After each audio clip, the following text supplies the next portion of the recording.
besoin qui est à caractère onéreux, avec dedans, donc on retrouve les marchés publics, les concessions, ce qu'on appelait avant les DSP, qui sont maintenant des concessions de services publics, les marchés de partenariat, etc., et tout ce qui n'est pas dans le champ de la commande publique, à savoir les subventions ou appels à projets. Comme la question se posait, et c'était une remontée assez fréquente du terrain, l'accord cadre a un statut un peu particulier et donc fait partie de ce qu'on appelle les techniques d'achat. Euh,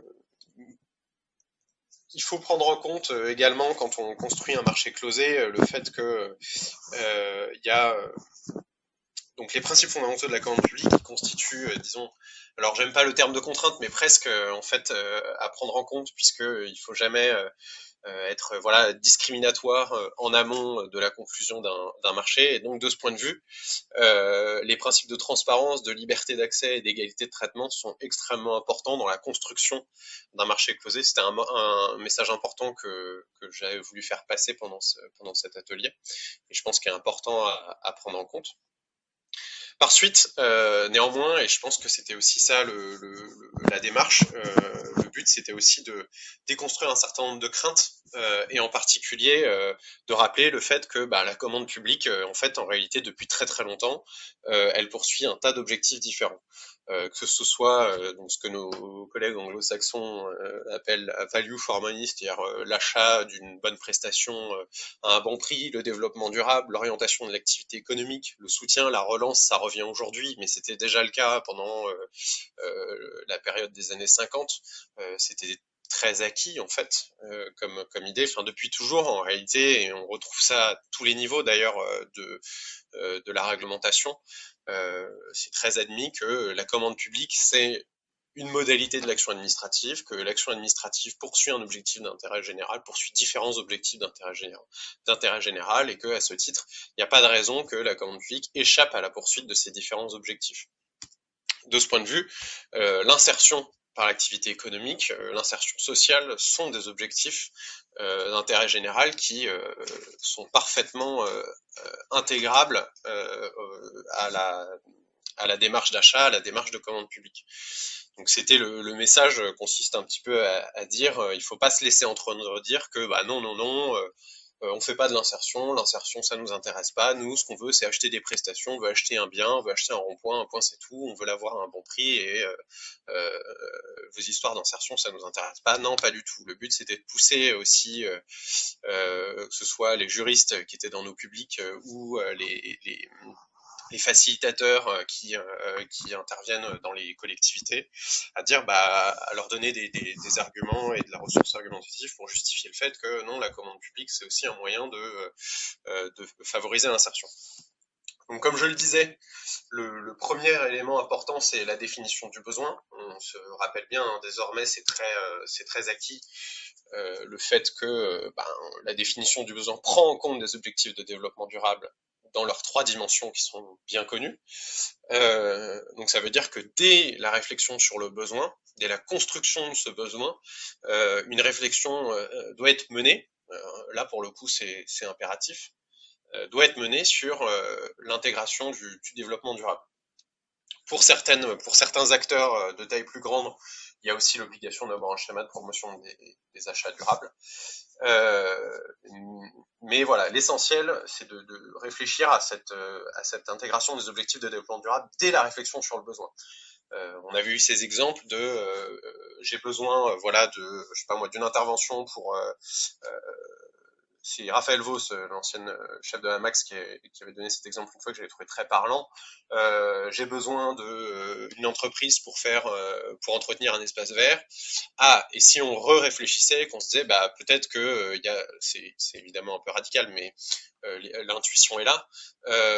Non, en fait, votre besoin c'est l'entretien d'un espace vert, lequel peut être satisfait par tout un tas de moyens, en fait. Et en particulier, par exemple, par, je sais pas moi, l'achat de quelques moutons, par exemple. Voilà, l'intuition est là, en fait. La réflexion sur le besoin, elle permet d'intégrer cette perspective dès le début. Euh, donc, comme je le disais, voilà, ça intervient dès le début. Hein, le facilitateur peut intervenir dès cette réflexion. On verra que le besoin peut se traduire dans les spécifications techniques notamment, ou dans la prestation proprement achetée. Le deuxième vecteur d'intégration de dimension sociale, c'est la réservation.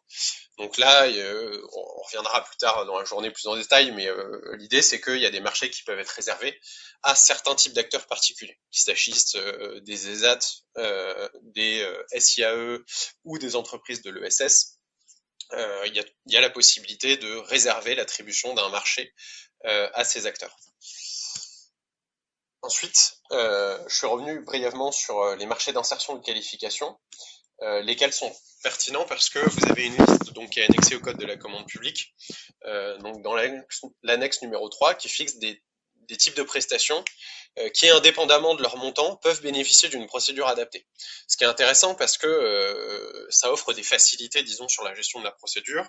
Et là, on a un levier très intéressant sur précisément disons le formalisme procédural et lequel peut être allégé si une prestation entre dans celle visée à l'annexe en question du code de la commande publique. Donc ça veut dire que par exemple, vous pouvez intégrer de la négociation, vous avez pareil une publicité des modalités de procédure qui sont facilitées. Enfin voilà, le fait de basculer en procédure adaptée, même au-dessus des seuils, lorsque vous visez une prestation qui est dans cette annexe, offre de vraies facilités dans la passation.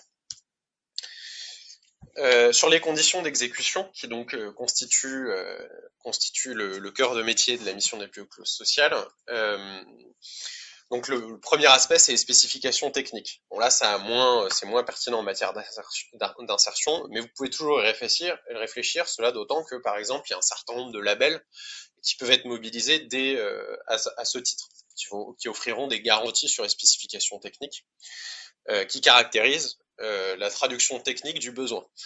C'est-à-dire qu'est-ce qu'on va attendre d'un point de vue fonctionnel sur la satisfaction du besoin.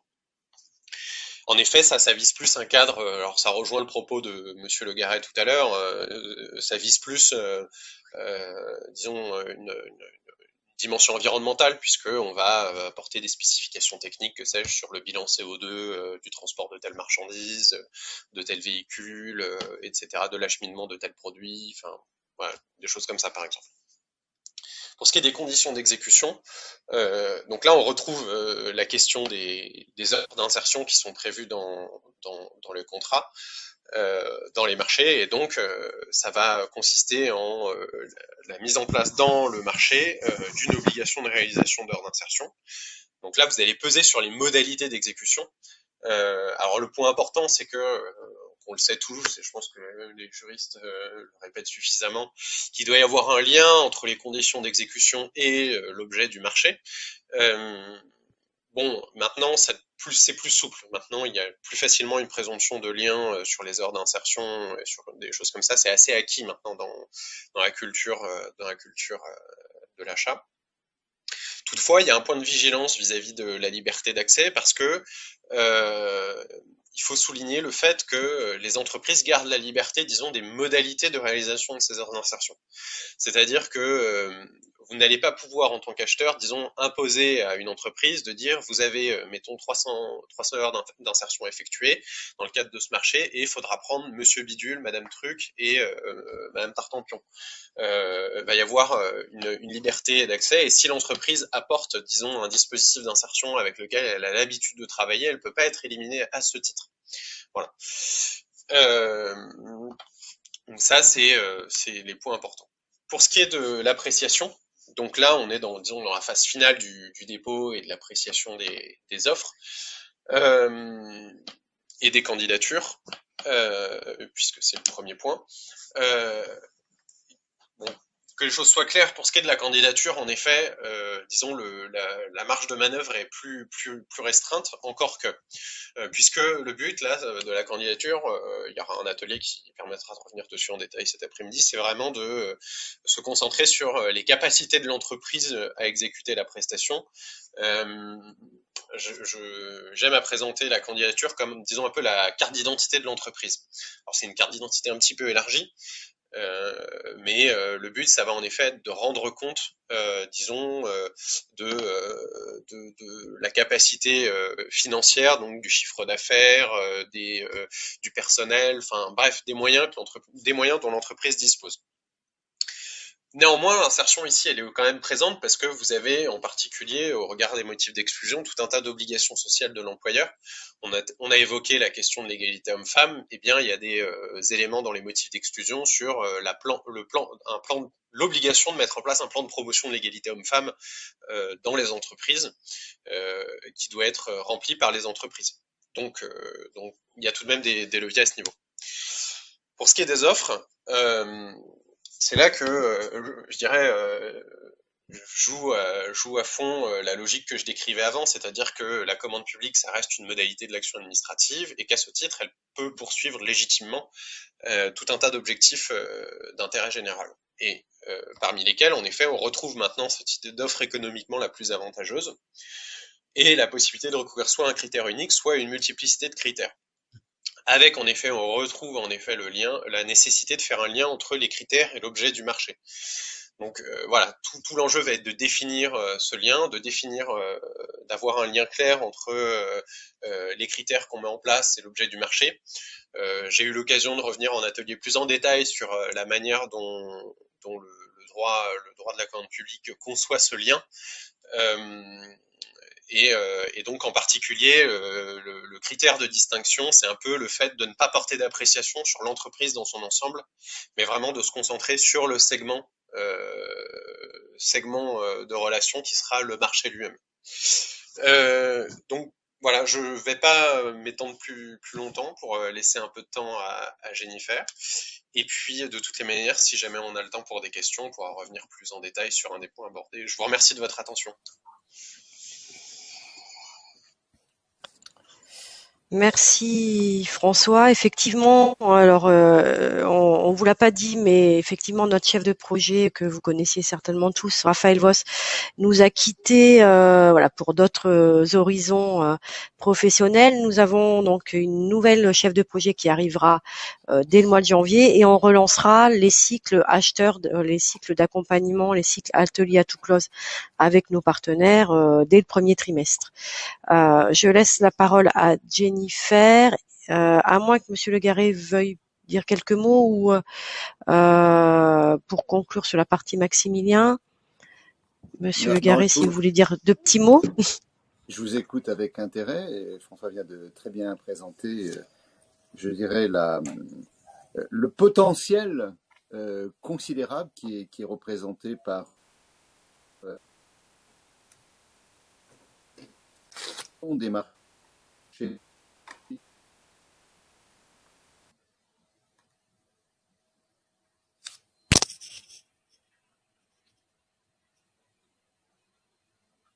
et solidaires entre les finances publiques et privées, puisque le but des marchés publics, c'est de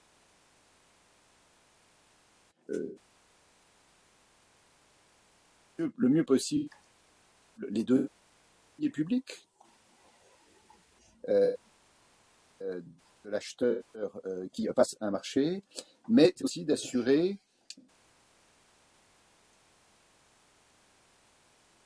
aux concurrence et la compétition dans un domaine qui est économiquement extrêmement performant.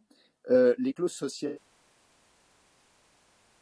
seraient privilégiées dans la matière là qu'il y a un élément des multiplicateurs que j'ai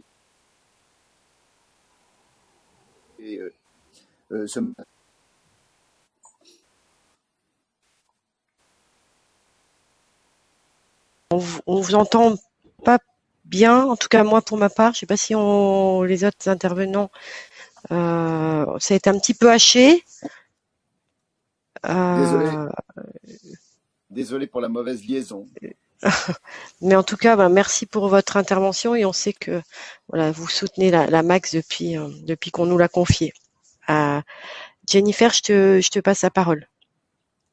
Bonjour à tous, je ne sais pas si vous m'entendez correctement et vous voyez bien le PowerPoint s'afficher à l'écran. Parfait, en tout cas, pour moi. Ok, donc moi je vais vous présenter plus spécifiquement, pour faire suite aux propos de François, le rôle et le métier du facilitateur dans tout ce qui est la mise en place globale de cette clause sociale d'insertion. On va faire un petit point sur les fondamentaux de ce que c'est que la clause sociale d'insertion, un petit rappel historique. Nous ferons également un rappel des différents référentiels qui existent, parce que c'est un métier qui commence maintenant à être bien connu. Il existe des publications qui encadrent un petit peu la pratique. Vous avez également, et on balayera ça, une cartographie que je vais vous présenter des facilitateurs franciliens, et puis on va clôturer nos échanges par un jeu de questions-réponses. Donc c'est parti. Donc la clause sociale, c'est avant tout un dispositif local, hein. C'est l'idée, donc comme vous le présentait François, utiliser la commande publique pour en faire un levier d'insertion et d'emploi local. Donc c'est né dans les années 90. À l'époque, c'était le fameux dispositif du mieux-disant social. La clause a connu un boom exponentiel avec les premières opérations de rénovation urbaine, donc avec l'ANRU 1 dans les années 2000-2010. Depuis, nous avons été très nombreux facilitateurs à être implantés au sein des collectivités et au sein des collectivités porteuses de dispositifs emploi-insertion que l'on appelle des maisons de l'emploi et des plis. Donc, multiplication des marchés publics et privés contenant de la clause sociale d'insertion. Comme je vous disais, le métier de facilitateur, c'est un métier qui est entre guillemets relativement nouveau. On va dire qu'il commence à avoir 15 ans maintenant, c'est pas nouveau, mais bon, on en apprend toujours chaque jour. Porté majoritairement par les collectivités locales et leurs structures locales de l'emploi, donc les plis et les MDE. La clause sociale, de manière très large, comme vous l'a présenté François, ça regroupe vraiment de très nombreuses modalités. On peut faire aussi bien de la clause d'exécution que du critère d'attribution, que du marché réservé, que de l'achat de prestations d'insertion. C'est vraiment très très large. Ça, tout ce que la clause sociale veut dire, ça englobe vraiment toutes ces différentes modalités. La clause sociale est structurée au niveau national par les outils qui sont portés par le réseau Alliance Ville Emploi. Et l'URTI s'inscrit donc dans cette lignée d'Alliance Ville Emploi, parce qu'on est le représentant régional d'Alliance Ville Emploi. Hop, on passe. Donc, quels sont les quelle est l'idée derrière ce métier de facilitateur de la clause sociale? On verra plus précisément dans la slide suivante quelles sont les différentes étapes d'intervention du facilitateur. Mais là, voilà. Donc, l'idée de la clause sociale, c'est d'abord une démarche locale et surtout multipartenariale. Vous le verrez tout à l'heure, le facilitateur, de manière générale, est en interface avec de très, très nombreux interlocuteurs, parce que la clause sociale touche aussi bien l'entreprise qu'elle touche les donneurs d'ordre, les publics et les structures porteuses des contrats de travail de ces publics. L'idée d'un facilitateur, et c'est pourquoi c'est dans quoi s'inscrit l'URTI et plus généralement l'Alliance Ville Emploi, c'est la défense d'une idée d'un guichet territorial unique. L'idée qu'on évite de multiplier les interlocuteurs pour laisser avoir qu'un seul interlocuteur à un acheteur. Donc cette idée d'interlocuteur unique, elle permet pour des acheteurs qui ont notamment des marchés sur peut-être plusieurs villes ou de manière générale plusieurs opérations, voir si on peut pas globaliser ces heures d'insertion pour permettre des parcours plus longs d'insertion et permettre aux gens qui sont en poste sur ces opérations d'aller vers de l'emploi pérenne. Le facilitateur, de manière générale, il anime le partenariat avec tous ces acteurs concernés par la clause sur son territoire. Et sa mission est une mission de service public. dans la mesure où il est financé par la collectivité locale qui finance le dispositif dans le cadre du pli des MDE ou dans le cadre d'un service communal ou intercommunal. Donc oui, pardon. Il existe sur le site d'Alliance Ville Emploi en libre accès des publications qui s'appellent, et vous le voyez à l'écran, le recueil des fondamentaux de la clause sociale d'insertion et de promotion de l'emploi. Il me semble que ce document est en train d'être remis à jour. Donc pour le moment, c'est encore l'édition de 2016. Et vous avez également ce qui fait vraiment toute l'architecture du métier de facilitateur, le référentiel d'emploi et de compétences des facilitateurs. Comment est-ce qu'on le décline plus précisément, ce métier? Donc pour faire ma transition, donc comment est-ce que ça se décline, ce métier? Ça se décline, donc voilà, ça c'est la fameuse interface. Donc le facilitateur, il a l'interface de 4 grands types d'acteurs: les entreprises, celles qui sont titulaires du marché, les maîtres d'ouvrage, les prescripteurs de public éligibles et tout ce qui va être les structures porteuses du contrat. Donc ça va être les SIAE, le GIEC, les structures du secteur protégé et adapté, donc tout ce qui est les ESAT, les EA, l'intérim classique, mais qui s'inscrit dans une logique de continuité de parcours et de montée en compétences des personnes mises en poste, et les structures de l'économie sociale et solidaire. Donc, le facilitateur de la clause sociale, il a un rôle central auprès des donneurs d'ordre. Il a, on va dire, on pourrait découper son travail en 3 grandes actions. Donc, la première, c'est en amont de la distribution du marché, pendant le marché, et ensuite, à la fin de ce marché, qu'est-ce qui va se passer? Donc, en amont de l'attribution, le facilitateur, il a pour mission de présenter le dispositif de la clause sociale et toutes les opportunités qui sont ouvertes par la clause sociale. Alors, soit il peut le présenter aux acheteurs publics, soit il peut le présenter, enfin voilà, généralement il le présente aux acheteurs publics. Et l'idée, c'est qu'ils calibrent ensemble, ils repèrent les marchés, les lots qui peuvent donner lieu à de la clause sociale. Le facilitateur vient en appui des services techniques et achats pour la rédaction des pièces marché.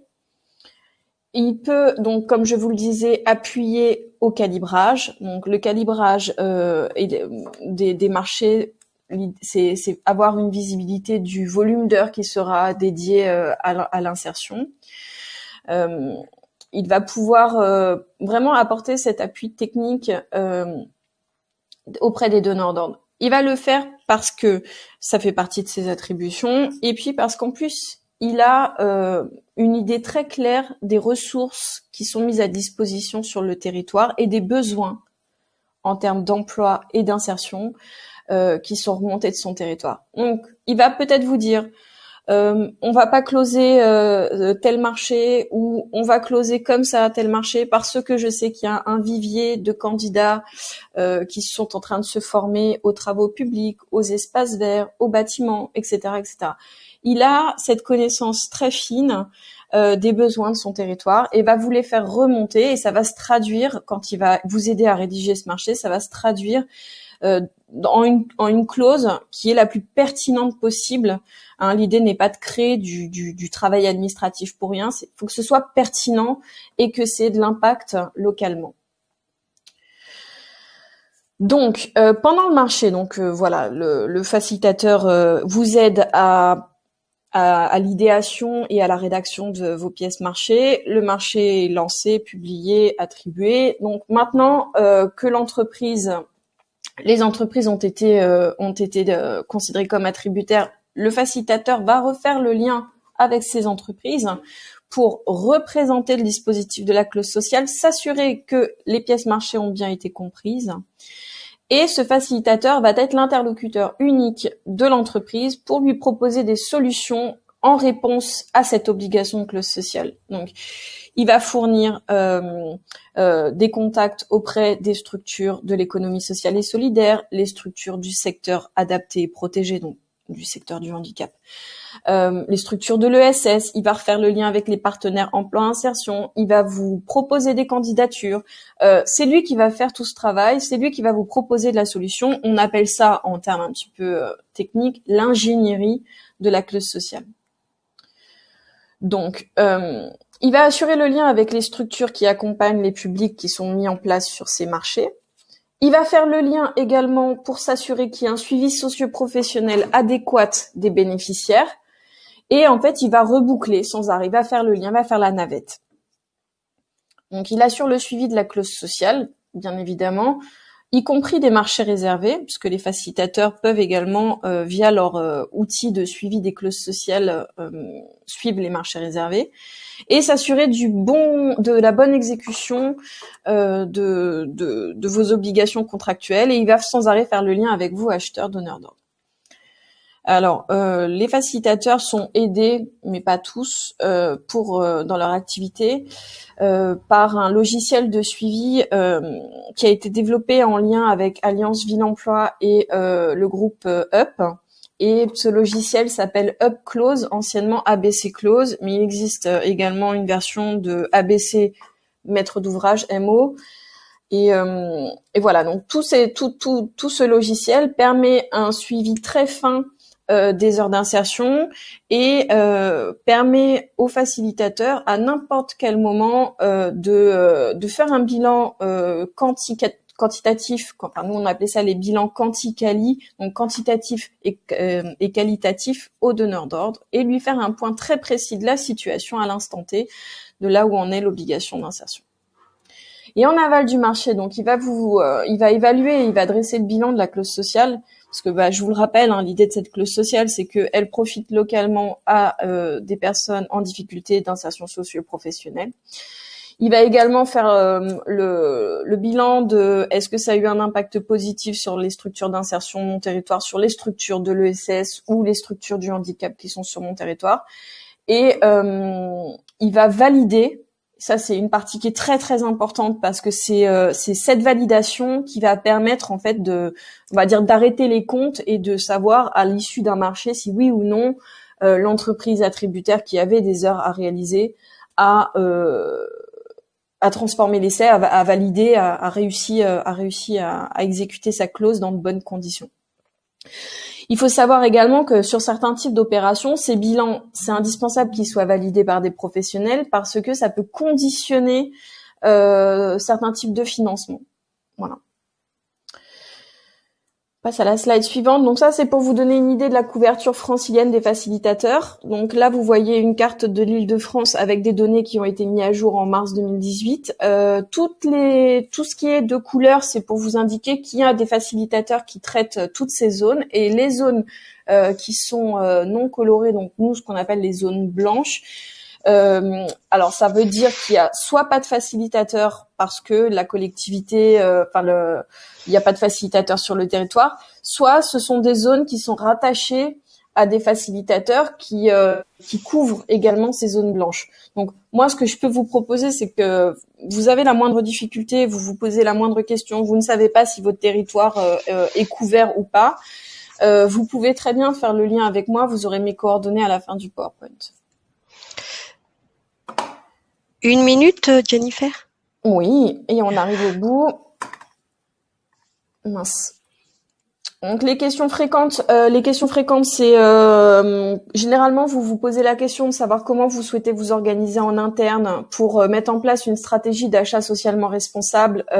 Vous pouvez très bien faire le lien avec votre facilitateur. C'est une réflexion qui englobe tellement de services, tellement de compétences différentes que plus on est de fougou et plus on rit, comme on dit. Mais non, vraiment cette idée d'achat socialement responsable, il faut qu'elle soit pensée à un niveau qui soit beaucoup plus large. C'est vraiment un travail partenarial global. Sur les acheteurs qui n'ont pas de facilitateur, vous pouvez très bien faire le lien avec des facilitateurs et les facilitateurs vont vous dire quelles sont leurs conditions de travail. Est-ce qu'ils souhaitent la mise en place d'une convention avec contre-rémunération, etc., etc. Donc le travail d'un facilitateur qui est externe à des services internes de donneurs d'ordre, vous avez la mise en place d'outils, vous avez des instances où vous réfléchissez ensemble, notamment sur quand vous avez des instances de programmation des marchés, vous pouvez réfléchir ensemble très en amont avec le facilitateur sur ce qui sera possible de faire ou ce qui sera pas possible de faire. Donc, plus vous vous y prenez en avance, plus vous sollicitez le facilitateur en avance, et plus le facilitateur peut vous donner, peut vous appuyer efficacement et vous proposer une solution pérenne qui vous sera profitable, vous en tant que donneur d'ordre, et sera profitable localement auprès de tous les partenaires et acteurs qui rentrent dans le cadre de la clause sociale d'insertion. Voilà, donc c'était assez bref. Je suis à votre disposition. Vous avez mes coordonnées à la fin du PowerPoint qui vous sera distribué. Vous pouvez me contacter. Donc l'URTI, c'est une association loi 1901. Nous regroupons les collectivités porteuses des dispositifs PLI, donc les plans locaux pour l'insertion de l'emploi, les maisons de l'emploi, MDE, et les services communaux porteuses du dispositif clause sociale. Donc j'ai une visibilité régionale. N'hésitez pas à me contacter. Merci pour votre écoute.